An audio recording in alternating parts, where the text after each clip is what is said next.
اچھا، بھارت اگر بات کی جائے تو رقبے کے اعتبار سے بھی بڑا ہے، وسائل بھی ان کے پاس زیادہ ہیں. لاسٹ جو وار ہوئی اس کے اندر بھی یہی بات ہو رہی تھی کہ وہ بہت بڑا کنٹری ہے، اور پھر اس وقت تو ایک اجارہ داری تھی ان کی، اور انہوں نے اپنا ایک وہ بنایا ہوا تھا، فساد کریٹ کیا ہوا تھا کہ دے آر ویری اسٹرانگ اور وہ ہر وقت تیار ہے، اور وہ سارا کا سارا ڈھہ گیا. اب اس دفعہ اگر ہم بات کریں تو وہ کنٹری تو بڑا ہے، ان کے پاس وسائل بھی ہم سے زیادہ ہیں. تو اگر ہم نیوی کی وسائل کی بات کریں تو وہ کتنے ہیں؟ کوئی نئی چیزیں ایڈ ہوئی ہیں پاکستان نیوی کے اندر؟ اس میں یہ ہے کہ ہمارے پاس جتنے بھی آج کل وار فائٹنگ شپس ہیں، ایئر کرافٹ ہیں، سب مرینز ہیں، ابھی سب مرینز ہم اور بھی لے رہے ہیں چائنا سے. ہمارے پاس سارا کا سارا لیٹسٹ اکوپمنٹ ہے، اور ہماری مین پاور بہت زیادہ ٹرینڈ ہے، ویری ویل ٹرینڈ، اور ہم ایکسرسائزز بڑی ریگولرلی کرتے ہیں. انٹیگریشن ہماری بڑی اچھی ہے اسپیشلی ایئر فورس کے ساتھ. اور اگر اس طرح سے دیکھا جائے نا، جو آپ بات کر رہی ہیں کہ بڑا ہے، ڈیفینیٹلی ان کے پاس ابھی تقریباً 135 شپس ہیں، ہمارے پاس اباؤٹ 50 شپس کہہ لیں آپ. اور ان کے جو عزائم ہیں اس سے لگتا ہے کہ جیسے وہ صرف اپنی سیکیورٹی نہیں کرنا چاہ رہے بلکہ وہ ہیجمون ایکٹ کرنا چاہ رہے ہیں، جس میں دے انٹینڈ کہ 2035 تک وہ 175 شپس تک چلے جائیں. That's the huge number. لیکن اگر آپ وار کے اینگل سے دیکھیں نا تو it is not the numbers actually. اس میں کیپیبلٹی کی بات بھی آ جاتی ہے، اس میں مین پاور کی، اس میں ٹریننگ کی، اور اس میں سب سے افیکٹو چیز میں کہتا ہوں کہ جیسے اگر آپ مئی 2025 کا جو ایپیسوڈ گزرا ہے اس میں جو ایئر فورس نے پرفارمنس دی ہے، ہاف دا ایئر کرافٹ، اور ہم نے ان کے، اب تو خیر ٹرمپ کہہ رہے ہیں کوئی 8 پہ چلے گئے ہیں ٹرمپ تو لیکن without any loss on our side. تو جبکہ ان کے تقریباً 75-80 ایئر کرافٹ تھے، ہمارے اباؤٹ 35-40 ایئر کرافٹ تھے، اور ہاف کا فرق تھا، اور ہم نے ان کے اتنے ایئر کرافٹ، بلکہ کیلیبریٹڈ رسپانس تھا کہ ہم نے ادھر جا کے روک دیا. اس کی بیسک وجہ یہ ہوتی ہے کہ اتنا ہی کریں جتنا ریکوائرڈ ہے، کیونکہ ہمارے کبھی بھی عزائم جنگی عزائم نہیں رہے، لیکن ہمارا یہ انشور کرنا ہوتا ہے کہ ہم ایک ایک انچ کی حفاظت کریں اپنے ملک کی. It's always the man behind the machine. Exactly, that's the point. تو اس میں بے شک وہ شپس جتنے مرضی لے لیں یا جتنی چیزیں کر لیں، لیکن جب تک ان کی اس پہ ٹریننگ نہیں ہوگی، کیپیبلٹی بھی آ جائے لیکن کیپیبلٹی یوز کس طرح کرنی ہے، that is also very important. اچھا، اگر ہم بات کریں بلو اکانومی کی، جیسے کہ ابھی آپ بتا رہے تھے کہ ہماری جو اکانومی ہے، سمندر سے وسائل نکالے جا سکتے ہیں، پاکستان میں اس کا اتنا زیادہ رجحان نہیں ہے، یا شاید لوگوں کو پتہ نہیں ہے، اور ہم اس سے اس طریقے سے فائدہ کیوں نہیں اٹھا پا رہے جسے دوسرے کنٹریز لے سکتے ہیں؟ اس میں بیسیکلی آپ کہہ لیں تھوڑی سی بلائنڈنس کا فیکٹر آ جاتا ہے، لوگوں کو پتہ نہیں ہے اس کے بارے میں. اس کی اویئرنیس کریٹ کرنا بڑا ضروری ہے، ورنہ سمندر میں بے تحاشا وسائل ہوتے ہیں. لائک ایکسپلوریشن کی جائے، وہاں پر آئل نکل سکتا ہے، وہاں پر ہائیڈرو کاربن نکل سکتا ہے، وہاں پر ابھی منرلس کی بات ہو رہی ہے، جیسے ریئر ارتھ منرلس کی بات ہو رہی ہے. تو دیر از لاٹ ون کین ڈو جہاں پر میری ٹائم کی بات آتی ہے. اگر آپ میری ٹائم کی بات کریں تو تقریباً آپ کہہ لیں پاکستان کا 25% حصہ جو ہے وہ سمندر کے حصہ جو ہمارے پاس ہے وہ اتنا حصہ ہے بڑا. اور لیکن یہ ہے کہ اس طرف اتنی توجہ انفارچونیٹلی نہیں رہی.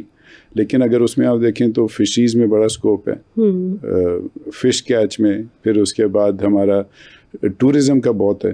بیوٹیفل ہماری اب جتنی بھی کوسٹ لائن ہے، اگر آپ نے کبھی ٹریول کیا ہو، it's a beautiful coastal highway, Karachi سے گوادر تک بنی ہوئی ہے. آپ بالکل کوسٹ کے ساتھ ساتھ چلتے ہیں، پھر رستے میں بڑے زبردست قسم کے آپ کو مناظر دیکھنے کو ملتے ہیں. یہ چیزیں ساری ایکسپلور کرنے کی ضرورت ہے.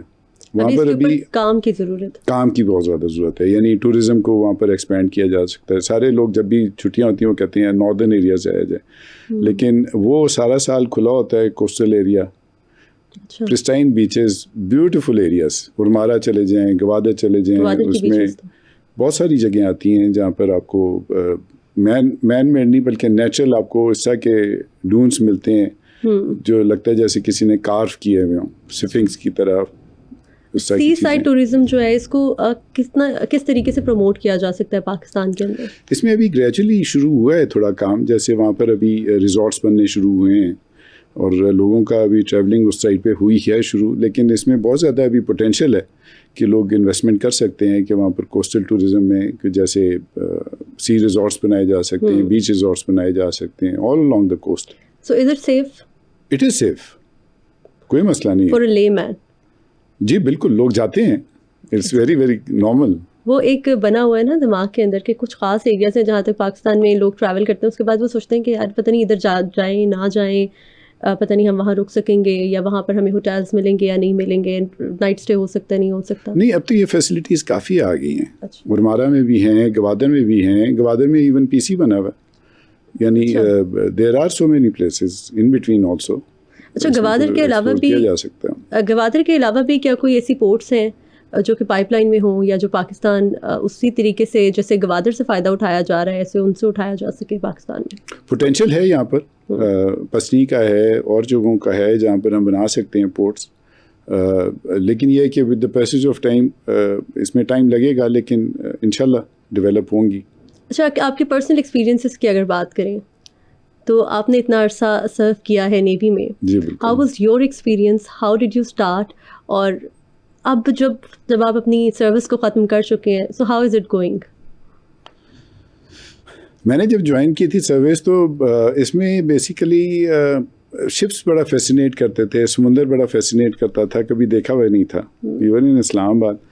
تو جیسے میرے والد صاحب جو تھے وہ آرمی میں تھے, بھائی میرے ایئر فورس میں تھے, تو میں نے کہا میں دوسرا کوئی پروفیشن چوز کروں, لیکن وہ آرم فورسز میں رہنے کا تھا تو اس وجہ سے پھر میں نے کہا میں نیوی جوائن کرتا ہوں. اچھا. And by far I still it's a nostalgia having spent so much time in the navy. سمندر کے ایک اپنی لائف ہے, یعنی اگر آپ ٹریننگ کی بات شروع کریں تو جیسے ایئر فورس میں آرمی میں ٹریننگ ہوتی ہے, اسی طرح ہماری نیول اکیڈمی ہے منوڑا میں, اسی طرح 2 سال کی ٹریننگ ہے. اس کے بعد ہم پھر شپس پہ آتے ہیں, پھر شپس پہ ٹریننگ ہوتی ہے اور کنٹینیوسلی چلتا رہتا ہے. لونلینس, سیکریسی, جب آپ سمندر پہ ایک دفعہ چلے جاتے ہیں تو اس کے ساتھ کیسے کوپ کیا جاتا ہے؟ کیونکہ مین از اے سوشل اینیمل, تو آپ اکیلے اتنا وقت کہیں گزار نہیں سکتے جہاں پہ بہت کم لوگ ہوں, بہت چند ایک لوگ ہوں, وہی روز نظر آ رہے ہیں, باقی سب بلو ہے, تو وہ سب کیسے مینیج کیا جاتا ہے؟ بڑا اچھا ایکسپیرینس رہتا ہے. جیسے ایکسرسائزز پہ جاتے ہیں ہم کافی لمبی ڈیوریشن کے لیے, پھر اس کے بعد ہم گڈ ول کروزز پہ جاتے ہیں ڈفرینٹ کنٹریز میں, اور اس میں یہ ہے کہ جتنے آفیسرز ہوتے ہیں, شپس کمپنی ہوتی ہے, سیلرز ہوتے ہیں, ان کی آپس میں ایک بانڈنگ ہو جاتی ہے. It's like a team. اچھا. تو وہ اتنے کافی لوگ ہوتے ہیں تو اس میں یہ ہے کہ ہماری انٹریکشن, گپ شپ, سب کچھ چلتا رہتا ہے, تو کبھی فیل نہیں ہوتی لونلینس. جب ایک عرصے کے بعد جب آپ لوگ شپ کے بعد لینڈ کو ٹچ کرتے ہیں کیسی فیلنگ ہوتی ہے وہ؟ It's a good feeling naturally coming back to land. لیکن اس میں یہ ہے کہ جب ہم اگر جیسے مانسون کے پیریڈ میں اگر پاکستان کی بات کریں, Arabian C, it's a very rough سی جب آپریٹ کرتے ہیں, یعنی 35 ڈگری اینگل تک شپس جو ہیں وہ رول کر رہے ہوتے ہیں یا پچنگ ہو رہی ہوتی ہے, تو آپ ہر وقت ہی it's like a roller coaster ride کے جیسے ہر وقت ہی موومنٹ ہوتی ہے.